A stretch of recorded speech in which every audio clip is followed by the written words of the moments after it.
Kiwi Air, good morning. You're speaking with Roger. How may I help you? Yes, hi. My name's Janet. I've just been trying to make a booking on the internet, and I'm having a problem that I'd like to complain about. So, let me just take down your full name. It's Janet Quigley. That's Quigley. Thank you. And what's the problem exactly? Well, yes. I'm trying to book myself and 3 children, so 4 tickets, to fly within New Zealand. We're wanting to fly from Wellington to Christchurch. Not one way, but return. So it's just a simple booking. Yes, and you've put your dates in, have you? Yes, the dates are... what are we in now? It's September, isn't it? So I'm booking for October. November. The 10th till the 15th. Right. Let me just get that down on the form. And what time would that be? We'd be leaving at 11:45 in the morning, arriving into Christchurch at 12:30. Mm-hmm. I know that it's cheaper to not make the reservation in person, so to save paying the fee, I've been trying to do it through your homepage. Yes, so what's the problem exactly? Well, every time I put in the number of adults and children travelling, the website automatically alters the rate for one of the children to what you'd pay for an adult.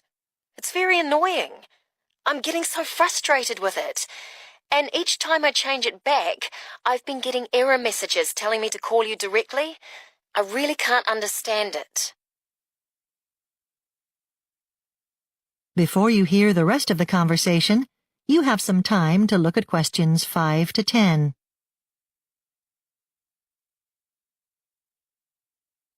Now listen and answer questions 5 to 10. All right, well, yes, there is a reason for why that's happening. It's Kiwi Air policy, I'm afraid, to allow a maximum of 2 children to travel on child fares with just the one adult accompanying them. So, because there's 3 of them and just me, do you mean I have to pay an adult fare for one of my children? Yes, that's right. But I've flown to Australia before on my own with the children, and we didn't have to pay extra. It's a policy that we've just introduced for domestic air travel. It may be extended later for international travel as well. But an adult fare is for someone over the age of 12. My children are only 11, 8 and 5. It's not fair to charge them for an adult rate. Besides, they actually eat less than an adult, so they wouldn't consume as much food on the plane. I just don't think it's right. Well, I'm sorry, but that's how we charge. We do look after children well on our flights, you know. We give them little packs of games and coloured pencils so they have something to do, you know. Well, still, the difference to pay between the fares is a lot of extra money that I hadn't budgeted for. It seems to me that your rules discriminate against a parent travelling on their own with the children, and also families with lots of children. And what about school groups? That wouldn't be fair. Well, madam, yes, I can see your point. You're welcome to put your complaint in writing if that's what you'd like to do. Well, I certainly would. I'll be writing a letter to your customer services officer, is it? Just address it to the manager, then it will reach the right person. That's fine. That's your right to do that. And how soon do you think they'll get back to me? I must say, I really am shocked at this. I'm not happy about it at all. Well, at busy times it sometimes takes a month, but it's low season now, so you should expect to receive a response probably inside a week. You need to take down this reference number. I'll just give it to you. It's GBK 8422. All right then, I'll put that in the letter. Well, thanks for your help. Thank you for calling Kiwi Air. Section 2. You'll hear an HR representative of Earn and Learn giving some information about her company. First, you have some time to look at questions 11 to 16.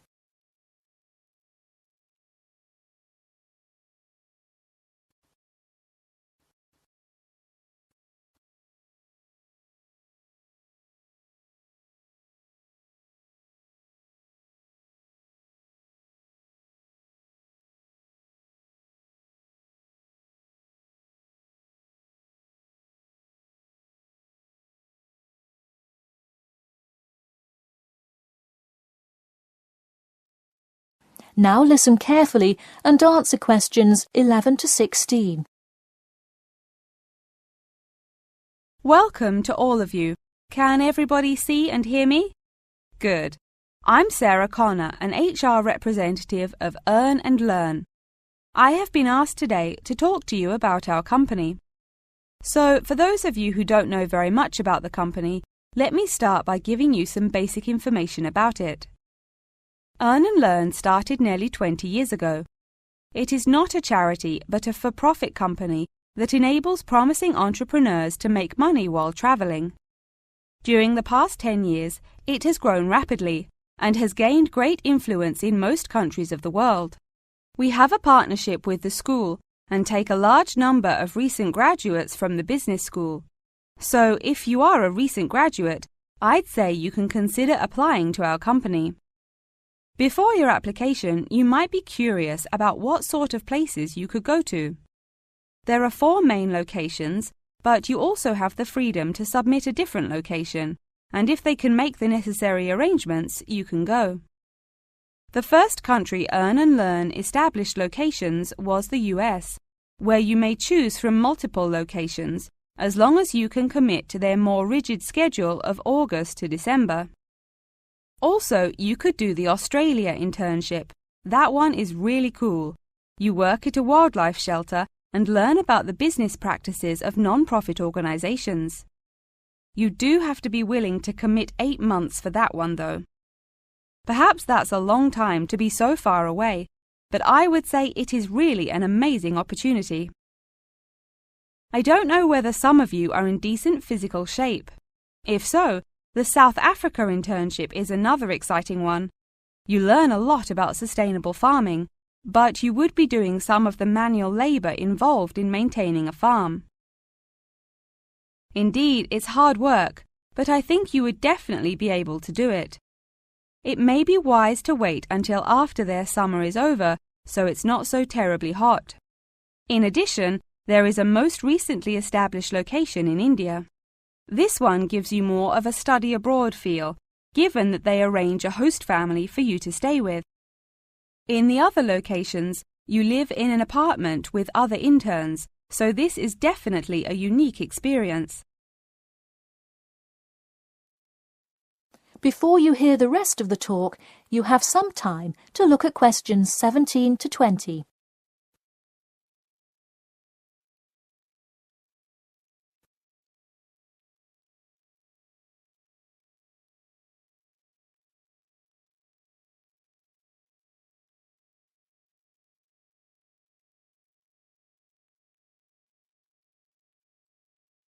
Now listen and answer questions 17 to 20.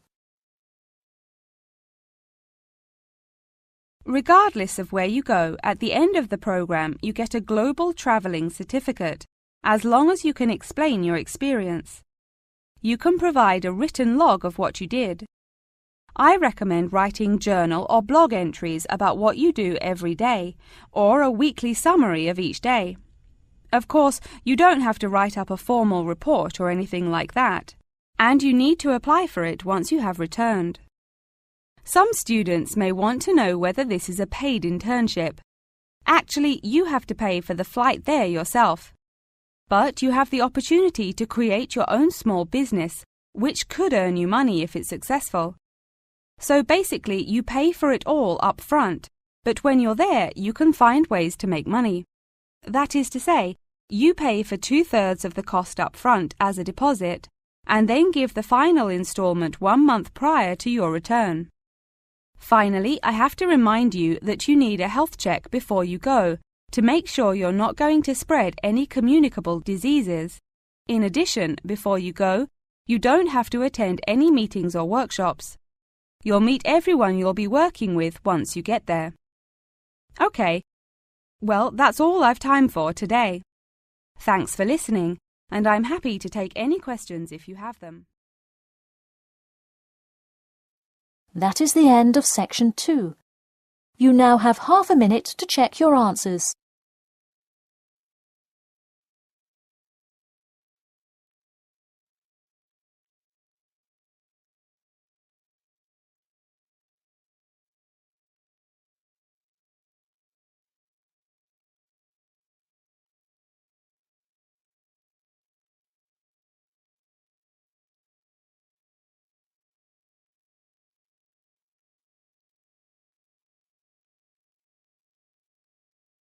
now turn to Section 3.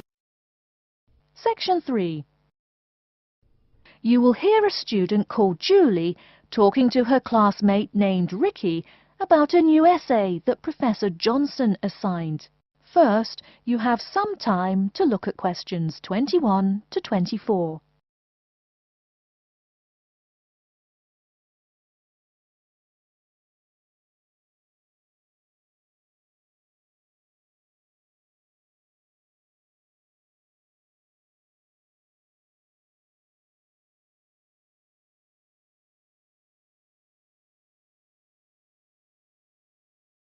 Now, listen carefully and answer questions 21 to 24. Hi, Julie, it's Ricky. Hi, Ricky. How are you? I noticed you weren't in psychology today. I'm feeling sick, so I didn't go to school today. Would you mind telling me what I missed in class? Sure thing. I'm sorry you're not feeling well. Anyway, we spent most of the class talking about a new essay that Professor Johnson assigned. You need to choose one of the bold headings from the note system and research it. Wow, I picked the wrong day to miss class, huh? You sure did. Could you tell me the specific requirements of this paper? Sure. You need to find scientific research that supports your claim as one of your references. It can be from some of the case studies we discussed in class, or you can find your own. Or even better, you can conduct your own research. I'm sure that would get you an A. Have you decided what you're going to do yet? Also, where are you getting your references? Yeah, I'm going to research facial recognition by infants. I've already found a few experiments in scientific journals. That would probably be a good start for you. There are tons of journals in the library. Great idea, thanks. I'm considering writing my essay on the effects of one of the psychotropic drugs we talked about in class. I'm sure there is lots of stuff about it on the internet. Are we allowed to use information from the internet? Sure, you can use that as long as it's not your main source for information. You'll probably want to cite some of the experiments we went over. Good idea, thanks. I'm going to try to find some information from a bunch of different sources. Before you hear the rest of the talk, you have some time to look at questions 25 to 30.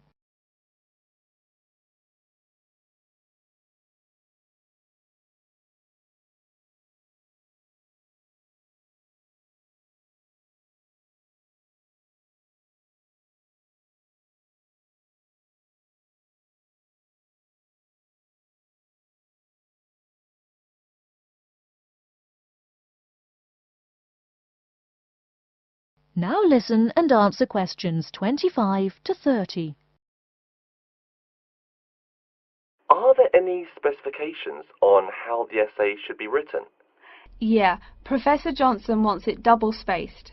It should be between 6 to 10 pages long. 6 to 10 pages? That's so much. Oh, it's going to take forever. I know, the whole class groaned when he said that.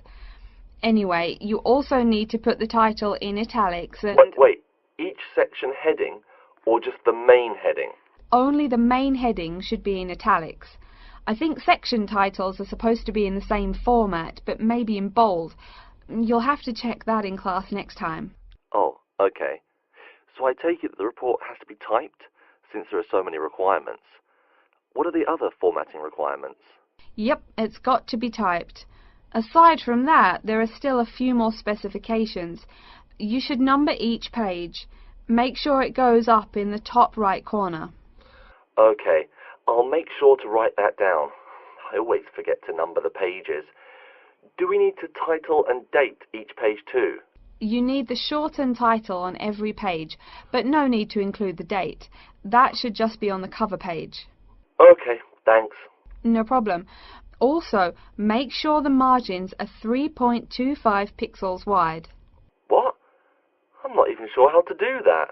Oh, it's okay, I can show you. It's really easy. I think that's all the directions he gave us. A lot of formatting requirements, but we have the freedom to research many things that we like, so that's good. Oh, I almost forgot. Remember to put down your ID number on your report. Thanks so much for your help. I'll see you in class Monday. No problem. Glad I could help. See you later. That is the end of section 3. You now have half a minute to check your answers.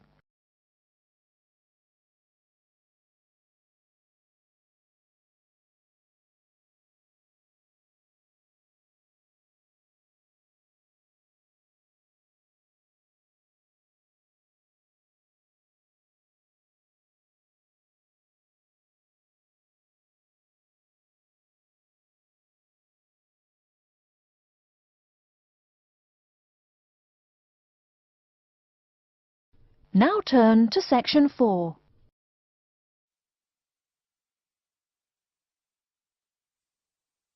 Section 4.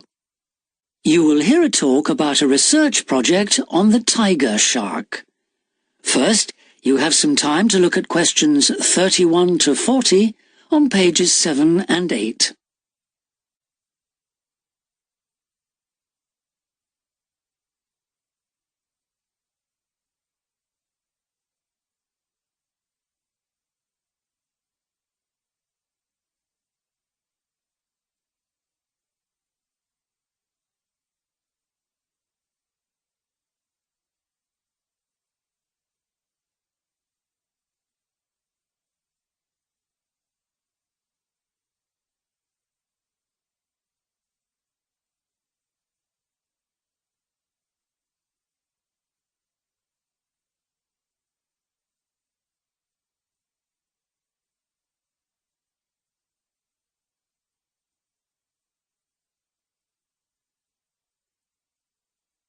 Now listen carefully and answer questions 31 to 40.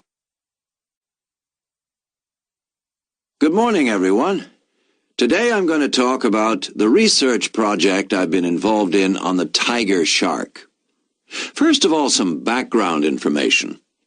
The tiger shark, also known as the leopard shark, is often thought to have got its name from its aggressive nature.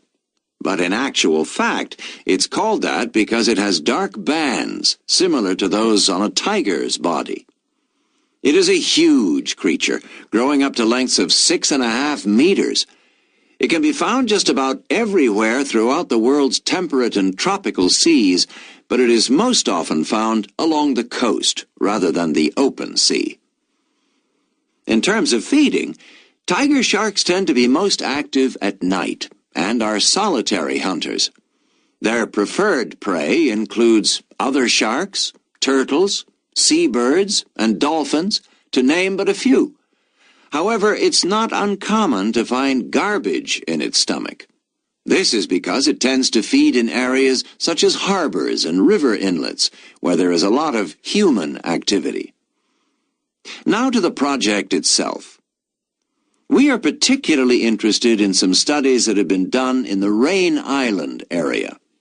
Observations here have shown that there is a large population of tiger sharks present in the summer during the turtle nesting season. However, during the winter months the sharks disappear. So we decided to do some of our own research there.